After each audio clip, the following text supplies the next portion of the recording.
Vamos falar sobre a consciência negra. Esse é o mês da consciência negra, celebrado no dia 20. E para isso eu quero lembrar de um texto, Lucas 9. Ele registra um episódio do versículo 51 ao versículo 56. Quando Jesus estava a caminho de Jerusalém, ele decidiu passar por Samaria. A relação entre os judeus e os samaritanos nesse período era de hostilidade aberta. Porque depois do exílio assírio, em 722 a.C., parte das tribos do norte foi deportada. E outros povos foram trazidos para aquela região, como a gente vê em 2 Reis 17. Com o tempo, esses povos se misturaram com os israelitas que permaneceram na terra, e surgiu daí um grupo mais tarde chamado de samaritanos. Era um povo que cultuava o Deus de Israel, mas tinha tradição própria, aceitavam apenas o Pentateuco, tinham o seu próprio templo no Monte Gerizim desde o século V. Desde o século IV a.C. E os judeus pós-exílio, nos séculos V a I século, antes de Cristo, passaram a vê-los como mestizos espirituais e como traidores. Então, o livro de Esdras e de Neemias mostra essa tensão. Os samaritanos foram impedidos de participar da reconstrução de Jerusalém, está em Esdras 4, 1 a 3, e isso se agravou quando o templo samaritano no Monte de Gerizim passou a competir com o templo de Jerusalém. Bom, séculos depois, no tempo de Jesus, essa animosidade estava consolidada. Por isso, quando Jesus, judeu, decide ir para Jerusalém, um povoado samaritano o rejeita. Versículo 53 do Lucas 9. E o Tiago e o João, escandalizados, perguntam: Senhor, queres que mandemos descer fogo dos céus para os consumir? Versículo 54.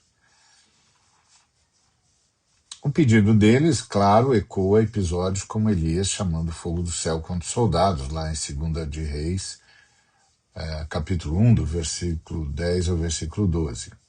Ou seja, começaram a usar textos bíblicos para justificar violência contra um povo visto como impuro e inimigo. A resposta de Jesus é o eixo desse texto. E é: vós não sabeis de que espírito sois. Porque o Filho do Homem não veio para destruir as almas dos homens, mas para salvá-las. Então Jesus denuncia duas coisas ao mesmo tempo. Primeiro, que Tiago e João não sabem quem são. Ou seja, não sabem a sua identidade em Cristo. E não sabem que espírito deveria inspirá-los. Ou seja, não o espírito da vingança, mas o espírito de Cristo, que salva, nunca destrói. E aqui uma triste constatação. Mesmo discípulos, mesmo bíblicos, sim, estão usando a Bíblia, podem ser guiados por um espírito que não é o espírito de Jesus. Quando? Quando se deixam contaminar por preconceito e ódio a outro povo. Que loucura ver dois discípulos de Jesus tendo a coragem, a desfaçatez de perguntar a Jesus se ele gostaria que eles fizessem o trabalho sujo. Isto é, pedir fogo do céu para destruir os samaritanos.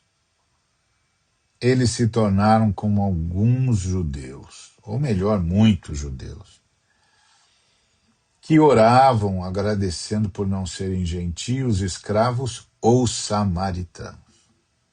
Um preconceito tão forte que a ideia de quem precisa de samaritanos parecia normal. E é nesse clima que Tiago e João se sentem à vontade para sugerir genocídio em nome de Deus. Olha aqui, chegamos ao princípio do genocídio. Jesus rejeita frontalmente isso. Ele redefine a forma de tratar uma crise histórica. Não é destruir, é salvar. Pois é, aqui temos a nossa reflexão para começar a falar sobre consciência negra. Pode parecer que, a princípio, uma coisa não tem nada a ver com a outra. Mas sabe qual é a ponte? Em Lucas 9, a gente vê os discípulos usando a fé para justificar a eliminação de um povo considerado impuro e inferior. Um absurdo. Genocídio. E na história moderna, instituições cristãs usaram a fé para justificar a eliminação simbólica e a exploração completa de povos africanos e ameríndios. A consciência negra existe porque houve escravidão racial e colonização. Antes da expansão europeia, séculos XV e XVI, não existia no mundo uma teoria sistemática de raças que declarasse uma cor de pele como naturalmente inferior e destinada à servidão. Havia escravidão desde a antiguidade, mas era baseada em derrota, em guerra, dívida, crime ou posição social. Não se justificava de forma ampla pela cor da pele. Não. Inclusive, um escravo podia, em muitos contextos, ser libertado, ascender socialmente e até tornar-se proprietário ou oficial. Em Roma, no Império Islâmico. Com a expansão europeia cristã, algo novo surge: a escravidão racial moderna, que associa cor de pele, mais origem africana, mais condição permanente de escravo. Os filhos também serão escravos. Esse sistema se consolida entre os séculos XVI e XIX. Passa pela colonização das Américas, pelo tráfico transatlântico de africanos. Cerca de 12 milhões de africanos foram transportados. Cerca de 4,8 a 5 milhões foram transportados para o Brasil. Passa pela construção de impérios coloniais europeus. Portugal, Espanha, Inglaterra, França, Holanda. Pois é, essa crise da pessoa negra nasce quando ela descobre que convive numa sociedade onde é tratada como semelhante, não, onde não é tratada como semelhante. Não é tratada como igual, é tratada como menos, seja pelo sistema jurídico, pela economia, pela cultura e pela religião. É a mesma lógica de Samaria, só que levada ao extremo da desumanização. E onde é que isso começa? Começa no que a gente chama de formação da cristandade. Cristandade e Império e Roma. quando a igreja passa de perseguida a poder de Estado. Sim, não foi o cristianismo em si que criou a escravidão racial. Não, o cristianismo em si é o cristianismo de Cristo. Mas o cristianismo institucional, aliado ao poder político e econômico, traindo o Espírito de Cristo, fez isso. A gente tem dois movimentos históricos aqui interessantes. O primeiro é de Constantino e Licínio. Constantino era o imperador do Império Romano do Ocidente e Licínio era o imperador do Império Romano do Oriente. E eles fizeram o Édito de Milão. Isso foi em 313 depois de Cristo. Esse édito não tornou o cristianismo religião oficial. Não. Declarou liberdade de culto no Império Romano. Pôs fim às perseguições sistemáticas, favoreceu os cristãos com benefícios, mas formalmente o Império se tornou juridicamente plural e religiosamente aberto. Já Teodósio, e esse é o segundo movimento, fez o Édito de Tessalônica em 380 depois de Cristo. Teodósio, que começa como imperador do Ocidente, está num momento histórico em que o Oriente fica sem imperador, então todo o Império, Ocidente e Oriente, ficam sob o reinado, não é? O Império de Teodósio I. Ele foi o último imperador do Império Romano Unido. E nessa época, no ano 380 depois de Cristo, ele fez o Édito de Tessalônica. E isso sim fez do cristianismo, na forma nicena, a religião oficial do Império Romano. Outros cultos foram perseguidos ou severamente limitados. Templos pagãos foram fechados ou convertidos em igrejas, desse jeito.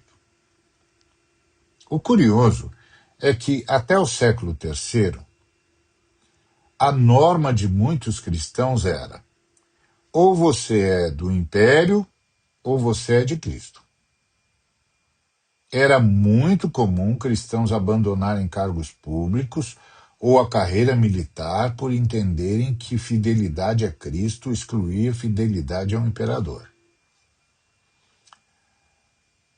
Por isso, quando uma parte da igreja aceita ser religião oficial do Estado, surge o primeiro grande racha na fé cristã, ou no cristianismo. De um lado, um cristianismo imperial, que negocia com o poder e o legitima. De outro lado, um cristianismo resistente que se recusa a jurar dupla lealdade a Cristo e ao imperador, no caso, e vê nisso traição ao Evangelho. Desde então, a história do cristianismo é marcada por duas linhagens: a que busca o poder político e, para isso, justifica violência, dominação, opressão, e a que prefere perder tudo, mas nunca trair o Espírito de Cristo. Ok, a partir desse casamento com o Império, abre-se caminho para cruzadas, inquisição, colonização violenta, justificações teológicas para a exploração de povos inteiros.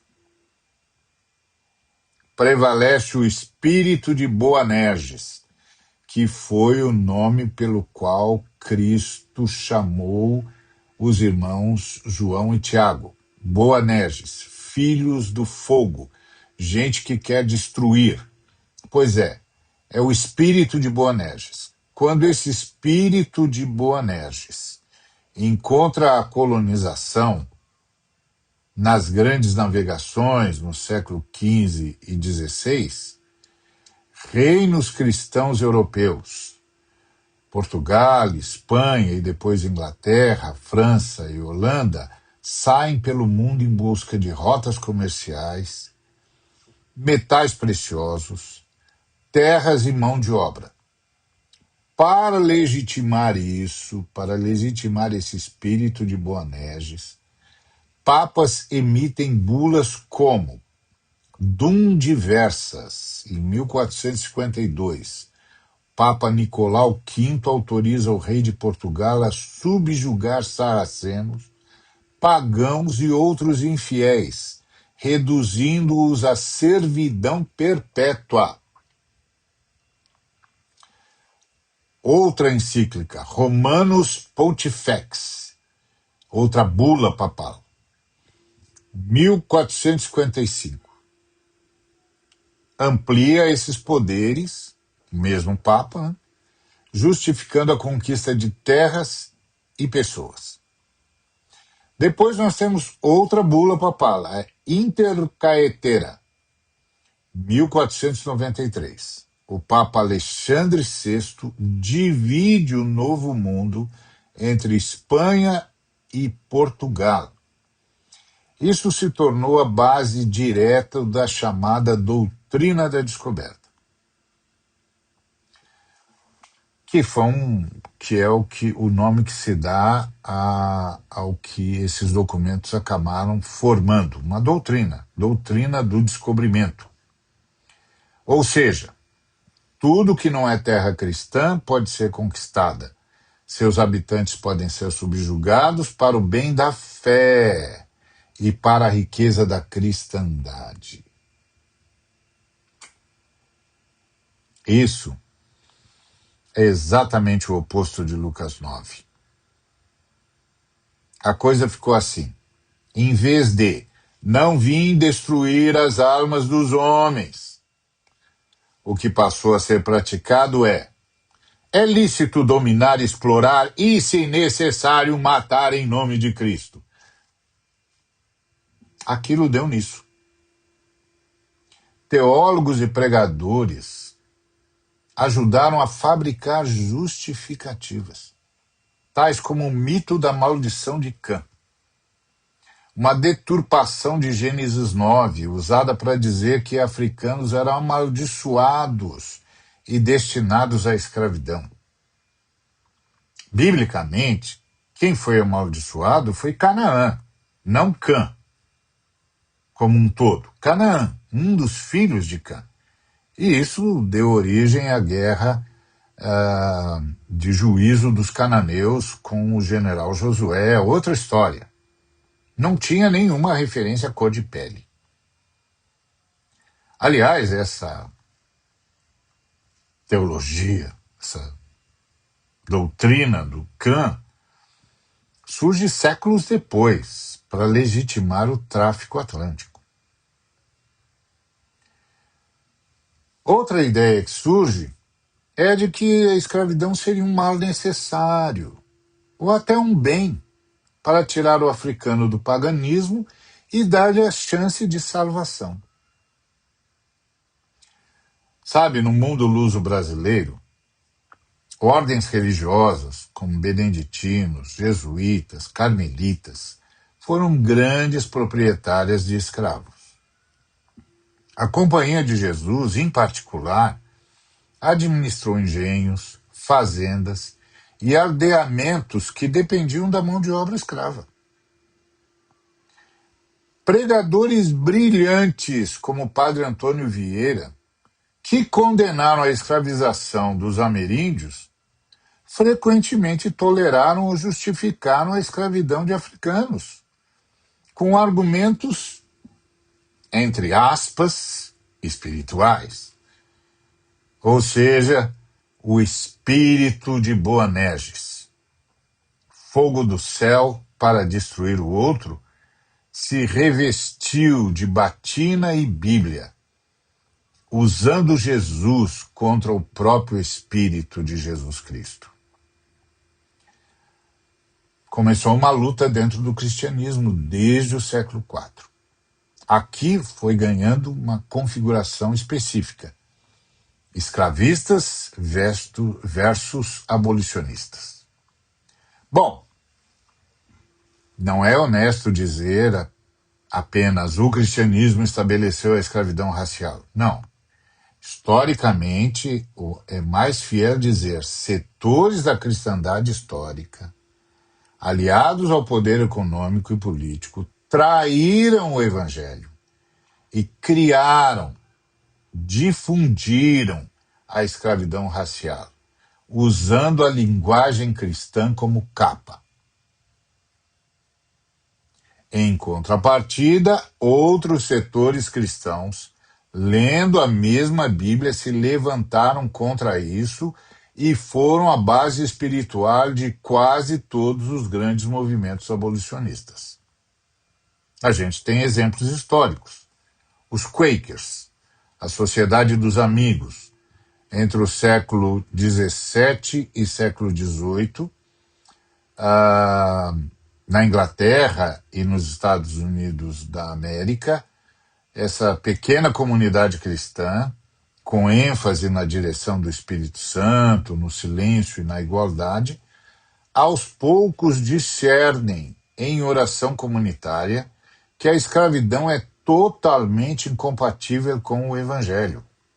E aí proíbem seus membros de ter escravos, libertam todos os escravos que até então possuíam, estabelecem territórios onde qualquer escravo fugitivo é reconhecido como livre. Tornam-se peça-chave do que foi chamado de Underground Railroad, ou seja, a estrada subterrânea em direção à liberdade.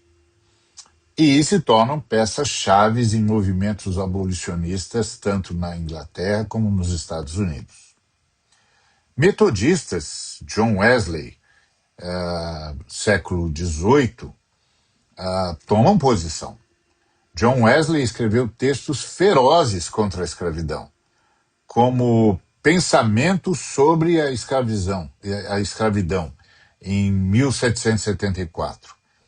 Ele viu a escravidão como o mais execrável, vil comércio que jamais envergonhou o nome da humanidade tanto quanto. Metodistas estiveram na linha de frente do movimento abolicionista inglês, junto com figuras como William Wilberforce, embora este fosse anglicano, mas fazia parte do mesmo ambiente de avivamento evangélico que era abolicionista. E há um debate, então, interno dentro do protestantismo. Sim, um debate vigoroso e angustiante. De um lado, você tem Jonathan Edwards, grande teólogo puritano do século XVIII, que foi proprietário de escravos. Ou seja, um péssimo exemplo de uma falsa piedade pessoal coexistindo com cegueira moral profunda. Whitefield, pregador avivalista, que defendeu a introdução da escravidão na Geórgia. É um absurdo. Já Wesley e os seus seguidores, ao contrário, denunciaram a escravidão e lutaram contra ela até erradicá-la. E aqui se vê, então, que tem um cisma interno. Cristãos contra cristãos, Bíblia contra Bíblia. Mas, no fundo, é o Espírito de Cristo contra o Espírito de Boanerges. Tem o caso do apartheid na África do Sul, já no século XX. Igrejas reformadas holandesas formularam teologias de separação de raças e povo escolhido africâner para justificar o apartheid. Outras igrejas cristãs, incluindo metodistas, anglicanos, batistas e líderes como Desmond Tutu denunciaram o sistema como incompatível com Cristo. Em quase toda a luta por libertação, abolição da escravidão, direitos civis, fim do apartheid, democracia moderna, há cristãos contra cristãos. Uns usando a fé, entre aspas, para legitimar a dominação, outros usando a verdadeira fé para romper com a dominação. A gente sabe que o livre-arbítrio, a democracia e o DNA da fé cristã estão absolutamente aí. O livre-arbítrio e a democracia é o DNA da fé cristã. Há um ponto teológico importante.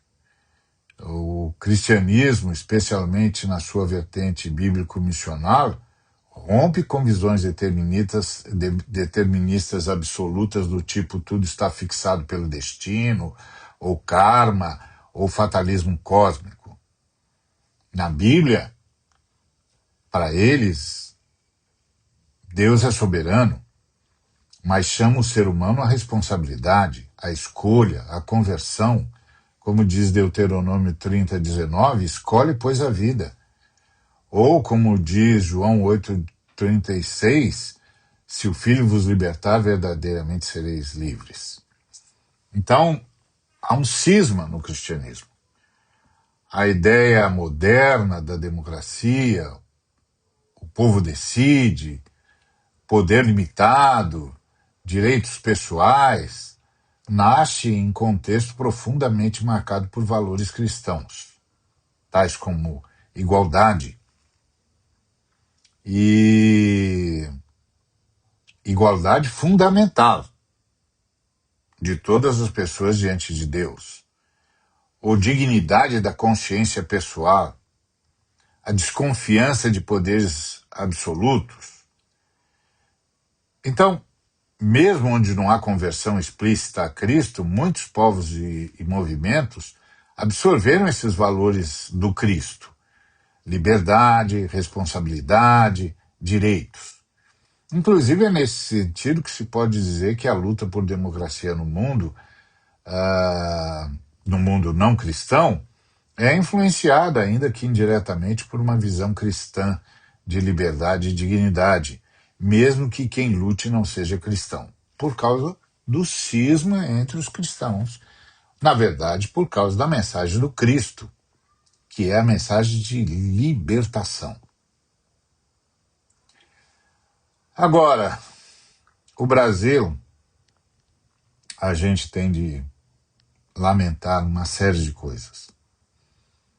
A gente olha, por exemplo, para a abolição e para o arrasto da escravidão, é angustiante. No Brasil, a escravidão durou mais de 300 anos, de 1550 a 1888.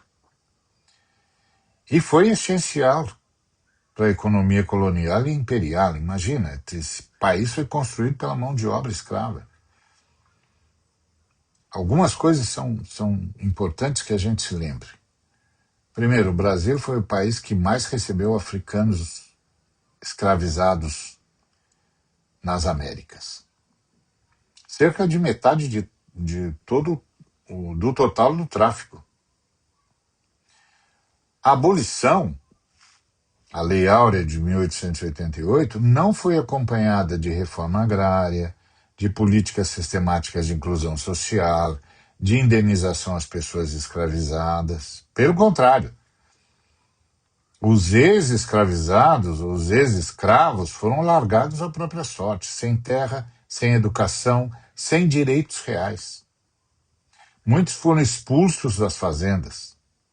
O Estado brasileiro destruiu parte dos arquivos da escravidão. De fato, Rui Barbosa, ministro da Fazenda na República, ordenou em 1890 a queima de documentos referentes a registros de escravos oficialmente para impedir pedidos de indenização dos ex-senhores.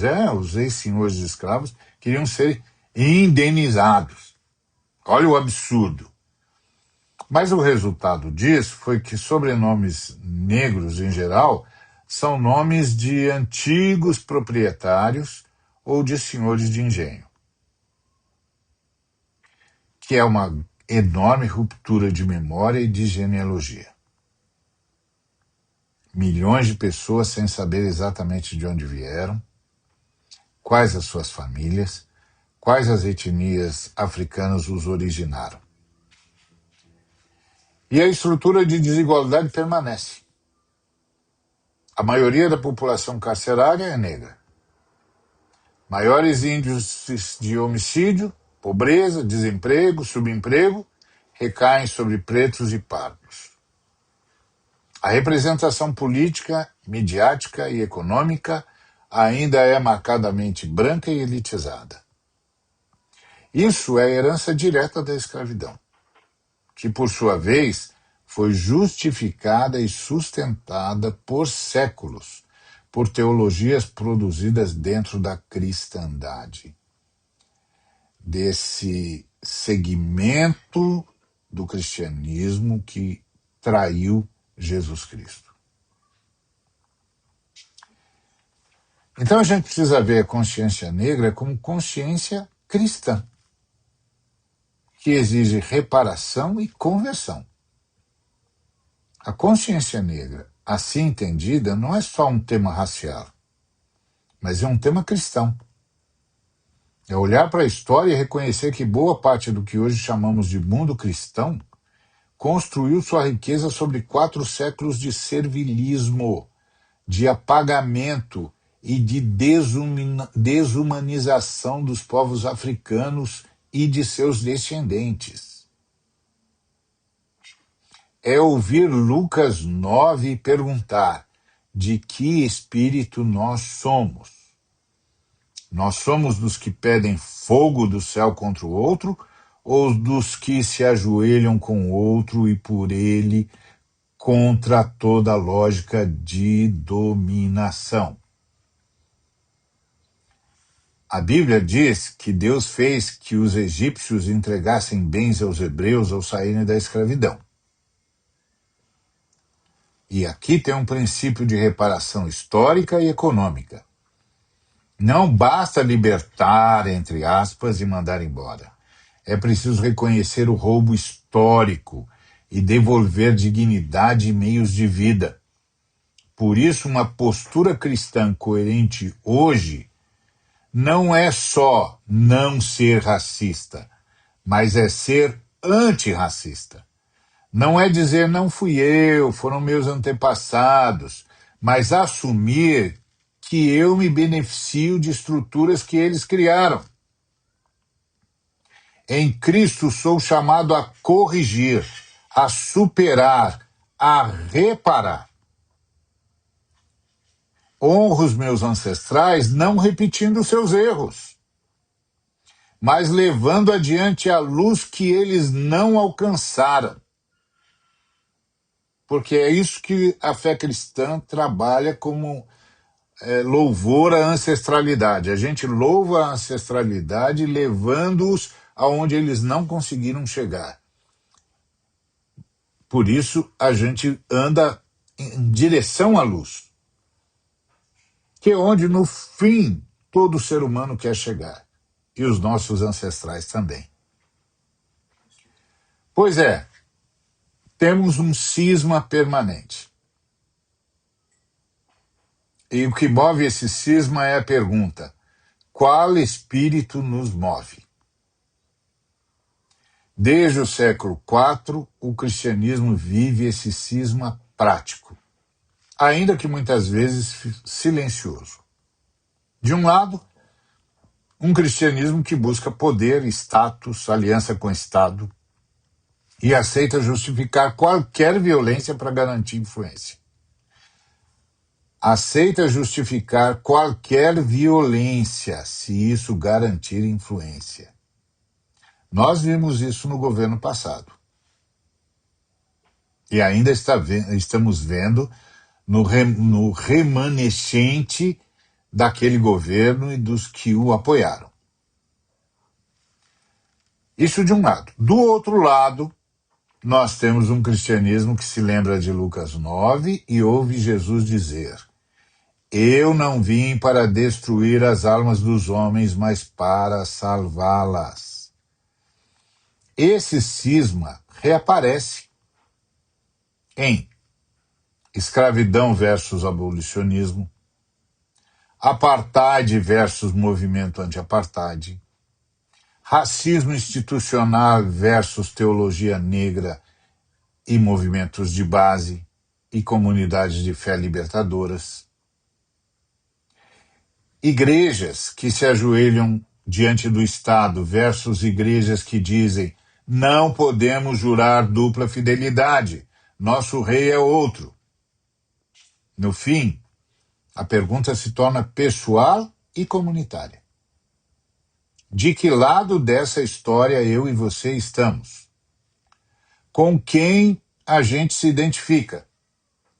Com os que acendem fogueiras em nome de Jesus ou com os que se deixam queimar, se necessário for, para não negar o Espírito de Cristo? No Brasil, tomar posição ao lado dos que rejeitaram a submissão aos interesses do império em suas várias manifestações é decisivo, uma vez que a igreja brasileira é majoritariamente negra. É decisivo tomar posição contra o império, contra a banda da cristandade que traiu Jesus Cristo. Resumindo, Lucas 9 mostra discípulos que conheciam a Bíblia, repletos de Bíblia, mas vazios do Espírito de Cristo, prontos para destruir um povo que eles chamavam de impuro. A história da cristandade repetiu esse erro ao justificar a escravidão racial e o colonialismo. Ao mesmo tempo, o próprio cristianismo gerou, lendo a mesma Bíblia, os movimentos mais sólidos de abolição de direitos civis e de denúncia do racismo. Consciência negra lida à luz do Evangelho é consciência histórica, teológica e espiritual. Reconhecer o pecado coletivo, buscar reparação e alinhar-se com o Espírito que salva, nunca destrói. Amém.